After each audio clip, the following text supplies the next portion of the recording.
নমস্কার।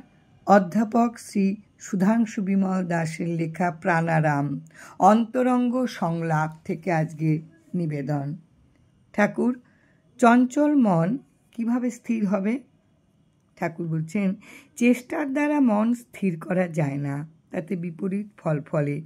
মন যেদিকে যাওয়ার যাওক, সেদিকের লক্ষ্য না কইরা নাম শুনিয়া যাইতে হয়। নাম শুনতে মনের প্রয়োজন হয় না, মন থাকলে নাম শোনা যায় না। তুমি নাম শুনবার চেষ্টা করবা, মনের দিকে লক্ষ্য রাখবা না, লক্ষ্য রাখবা নামের দিকে।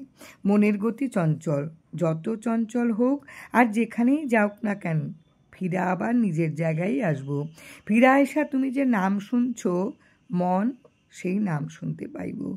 তুমি সর্বদা নাম শুনবার জন্য অভ্যাস করো, তাহলে মনও বিষয়ান্তর থেকে ফিরাইসা নাম শুনতে শুনতে ক্রমে ক্রমে চঞ্চলতা ত্যাগ কইরা স্থির ভাব ধারণ করব। তখন মন প্রাণের সঙ্গে যুক্ত হইয়া মঞ্জুরি হইয়া যাইব, ধ্যানের উদয় হইব। এ যে মহা কঠিন মহা জটিল সমস্যার অতি সহজ ও সাধারণ সমাধান, যে বিষয়ে লোকের দুশ্চিন্তার অন্ত নাই, তা নিমেষে দূর হয়ে গেল। মনের ছোটাছুটি নিয়ে সব ভাবনাও চলে গেল। তবে নিজের কর্তব্য শুধু নাম শুনে যাওয়া, তবু শুধু নাম শুনতে থাকা।